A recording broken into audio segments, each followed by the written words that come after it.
নমস্কার বন্ধুরা, astrology update চ্যানেলে আপনাকে স্বাগত জানাই। আজকের আলোচনার বিষয় হলো বজরংবলীর আশীর্বাদ কিন্তু 4টি রাশির ওপর থাকে। এই 4টি রাশি কারা, তারা কিভাবে লাভবান হয়, এটি আজকের মধ্যে কিন্তু আলোচনার বিষয়। তো তার আগে বলে নেই বন্ধুরা, যারা নতুন আজকে আমার ভিডিওটি শুনছেন তাদের জন্য বলি, চ্যানেলটি কিন্তু অবশ্যই সাবস্ক্রাইব করে বেল আইকনটি প্রেস করে দেবেন, যাতে প্রতিটি ভিডিও আপনি দেখতে পারেন। কারণ আমার চ্যানেলে কিন্তু প্রতিটি ভিডিওর যদি আপনি দেখবেন প্রতিটি গ্রহের ট্রানজিটের ভিডিও কিন্তু দেওয়া আছে, যেখানে কিন্তু আপনারা শুনলে জানতে পারলে লাভবান হবেন। কোন কাজটি করলে আরও ভালো আপনার জীবনে এগিয়ে যাবে, কোন কাজটি করবেন না, সমস্ত বিষয় আমরা ডিটেইলে আলোচনা করি সেখানে। তো সেই সব ভিডিওগুলো আপনি নিশ্চয়ই ভিডিও শেষে গিয়ে দেখবেন। আর ভিডিও যদি ভালো লেগে থাকে তাহলে অবশ্যই কিন্তু এটা লাইক করবেন, কমেন্ট করবেন এবং কমেন্ট করে আপনার মতামত জানাবেন। যদি কোনো রকম প্রবলেম থাকে সেগুলো জানাতে পারেন, নিশ্চয়ই কোনো ভবিষ্যতে ভিডিওতে আমরা সেটা ডিসকাস করব। সমস্ত আপনার নাম গোপনীয়তা রেখে, আর নিশ্চয়ই সেখানে কমেন্টের মধ্যে আপনার নাম থাকলেও আপনাকে সেভাবে বোঝা যাবে না। আসছি তারপরে বলি, অবশ্যই কিন্তু ভিডিওটি শেয়ার করবেন, অবশ্যই বন্ধু পরিবার পরিজনের সাথে শেয়ার করে দেবেন, যাতে তারাও একটু আপনার থেকে ভিডিওগুলি সম্পর্কে জানতে পারে, তারাও যাতে ভিডিওগুলি দেখতে পায়। তো চলুন আজকের এই আলোচনাটি শুরু করা যাক। আজকের আলোচনা বজরংবলীর আশীর্বাদে 4টি আশীর্বাদ থাকে সবসময় 4টি রাশির ওপর। তারা কখনো বিপদের মধ্যে খুব একটা পড়ে না, পড়লেও হনুমানজি বা বজরংবলী তাদেরকে বাঁচিয়ে নেন। এবং বলা হয় হিন্দু শাস্ত্র মতে বা জ্যোতিষী মতে মঙ্গলবার হনুমানজিকে পুজো করার একটা আদর্শ দিন। এই দিন যে কোনো রাশির জাতক জাতিকারা পুজো করতে পারেন হনুমানজিকে। কোনো রাশির সর্বদা হনুমানজির আশীর্বাদ প্রাপ্ত হন, তা জেনে নেব আজকে। দেখে নেব সেই তালিকায় কারা কারা রয়েছে, কোন রাশি, 4টি রাশি। তাছাড়াও কিন্তু সমস্ত রাশি বা যে কোনো মানুষ হনুমানজি যদি পুজো করেন, নিশ্চয়ই হনুমানজির আশীর্বাদ পাবেন এবং সমস্ত বিপদ থেকে মুক্ত করবেন, সমস্ত বাধা থেকে মুক্ত করবেন। হনুমানজি যদি পুজো করা যায় তাহলে কিন্তু যে কোনো সংকট মোচন হয়। এটা আমরা সবাই জানি, হনুমানজি হলেন সংকট মোচনের জন্য সর্বদা প্রস্তুত থাকেন সবার। তাই হনুমানজিকে আপনার সংকটের কথা বলুন, প্রার্থনা করুন। প্রতি মঙ্গলবার অবশ্যই পুজো করবেন। মঙ্গলবার শনিবার পুজো করা যায়, মঙ্গলবার তো অবশ্যই করবেন, তার সাথে শনিবারও করতে পারেন। মঙ্গলবার শনিবার তাছাড়া প্রতিদিন যদি করতে পারেন তাহলে তো খুবই ভালো, হনুমানজির যদি পুজো আশীর্বাদ পেতে হয়। তো চলুন জেনে নেই সেই 4টি রাশির জাতক জাতিকারা কারা। মেষ রাশির জাতক জাতিকারা কিন্তু হনুমানজির আশীর্বাদ পেয়ে থাকেন। মেষ রাশির অধিপতি হলেন মঙ্গল। মেষ রাশির জাতক জাতিকারা পূর্ণ ভক্তি সহকারে প্রতি মঙ্গলবার হনুমানজির পুজো করলে তাদের সকল মনোবাঞ্ছা পূর্ণ হয়। মঙ্গলবার হনুমানজির পুজো করলে সকল সমস্যা থেকে কিন্তু মুক্তি পাওয়া যায়, সৌভাগ্য লাভ হয় মেষ রাশির জাতক জাতিকাদের। আপনাদের জীবনে সৌভাগ্য কিন্তু খুব ভালো লাভ করতে পারেন যদি প্রতি মঙ্গলবার যদি আপনি পুজো করতে পারেন হনুমানজির, তাহলে কিন্তু আপনাদের জীবনে, কর্মের জীবনে, আপনাদের ব্যবসার জীবনে আপনাদের খুব কিন্তু ভালো একটা উন্নতির জায়গা দেখা যায়।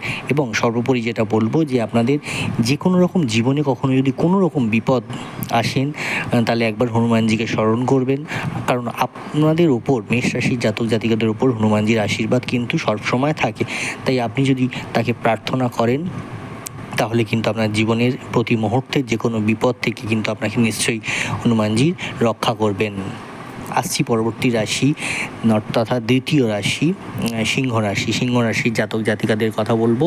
সিংহ রাশির জাতক জাতিকাদের অধিপতি হলেন সূর্য ঈশ্বর। সূর্য ভগবানকে হনুমানজির গুরু হিসাবে বিবেচনা করা হয়।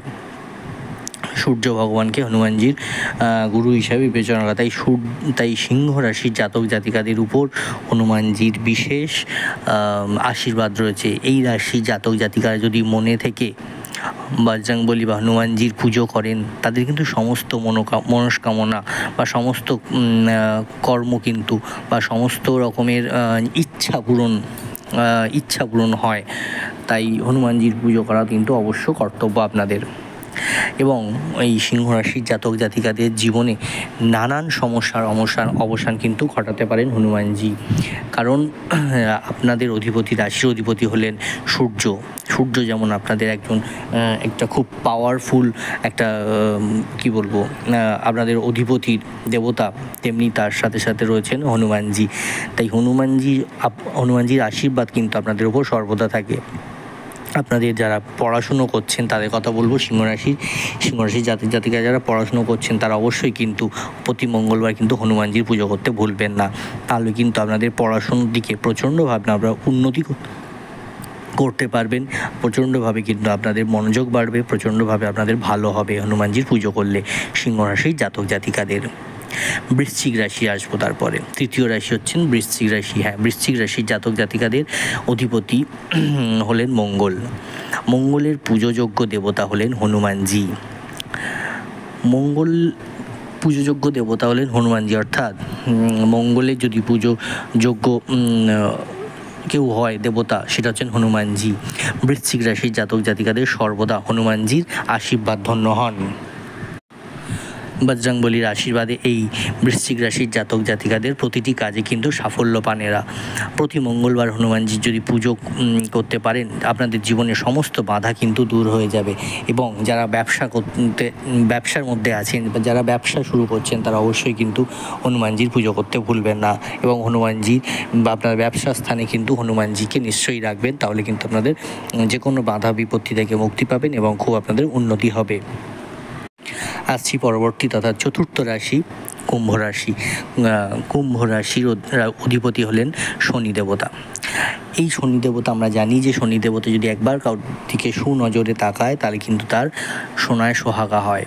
তো যেমন আপনাদের কুম্ভ রাশির যেমন রাশির অধিপতি হলেন শনি দেবতা, এই রাশি চক্রের হনুমানজির প্রিয় রাশিগুলির মধ্যে একটি হলেন কুম্ভ রাশি। এদের হনুমানজির প্রতিটি পরিস্থিতিতে সমর্থন করেন।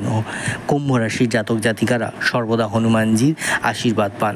সমস্ত কাজ হনুমানজির কৃপায় কিন্তু ভালোভাবে সম্পন্ন করতে পারেন আপনারা। তাই আপনাদের জীবনে এই সুযোগগুলো কিন্তু আছে, তাই সেগুলোকে কাজে লাগাতে হবে।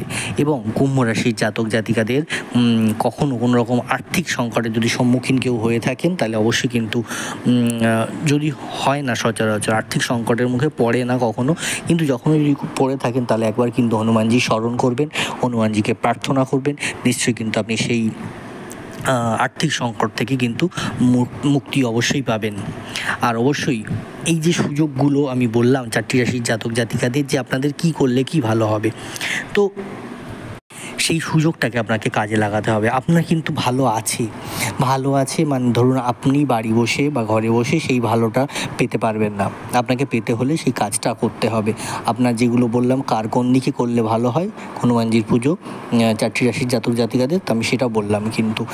এবং তাছাড়া বাকি সমস্ত রাশিরাও কিন্তু করতে পারে। তেমনি আমি বলবো যে প্রতিটি রাশির জাতক জাতিকাদের যে কোনো অবশ্যই কিন্তু আপনাকে নিজে কাজটা করতে হবে। আপনাকে আপনার কাজটা সময়টা ঠিক করে করতে হবে, সময়টা মেনটেন করে সমস্ত কাজ করতে হবে, তবেই কিন্তু আপনি এই সুযোগগুলো লাভ করতে পারবেন। অর্থাৎ যেমন ধরুন আমরা কোনো কাজ করতে গেলে কিছু একটা ক্রাইটেরিয়া থাকে, যে এই ক্রাইটেরিয়া থাকলে বা কোনো একটা চাকরি করতে গেলে যে বলা হয় যে এই পাস করলে তবেই তুমি চাকরিটা পাবে বা পরীক্ষায় বসা তুমি যোগ্যতা অর্জন করছো। তো তেমনি যদি তুমি কাজগুলো টাইম মতন করেন, যদি আপনারা কাজগুলো টাইম মতন করেন এবং সঠিকভাবে সুন্দরভাবে যদি কাজগুলো মন দিয়ে করতে পারেন, তাহলে কিন্তু এই সুযোগগুলো আপনার কাজে লেগে যাবে। অর্থাৎ আপনি যদি যখন যে কাজটা করবেন সেটা কিন্তু খুব ভালো হবে, যদি সেটা মন দিয়ে সঠিকভাবে করতে পারেন, তাহলে নিশ্চয়ই আপনি কিন্তু উন্নতি করতে পারবেন, জীবনে উন্নতি করতে পারবেন এই চার রাশির জাতক জাতিকা। তাছাড়া প্রতিটি রাশির জন্য আমি এই কথাটাই বলবো যে আপনারা কিন্তু অবশ্যই এগুলো মেনে চলুন, নিশ্চয়ই আপনাদের কিন্তু ভালো হবে। হনুমানজির পুজো প্রতি মঙ্গলবার কিন্তু করা অবশ্য কর্তব্য, এবং তার সাথে সাথে কিন্তু শনিবারও করতে পারেন। তো এই চারটি রাশির জাতক জাতিকাদের এই ছিল আজকের ছোট্ট ভিডিও, এখানেই শেষ করছি। ভালো থাকবেন, সুস্থ থাকবেন, নমস্কার। অবশ্যই কিন্তু ভিডিওটি ভালো লেগে থাকে তাহলে একটি লাইক করবেন, কমেন্ট করে আপনার মতামত জানান, আর অবশ্যই কিন্তু শেয়ার করতে ভুলবেন না আপনার বন্ধু পরিবার পরিজন কাছের মানুষের সাথে। আর ফেসবুক হোয়াটসঅ্যাপে একটু ভিডিওটা পারলে শেয়ার করে দেবেন, আর চ্যানেলটি কিন্তু অবশ্যই সাবস্ক্রাইব করতে ভুলবেন না, শেয়ার করতে ভুলবেন না। এখানেই শেষ করলাম, ভালো থাকবেন, নমস্কার।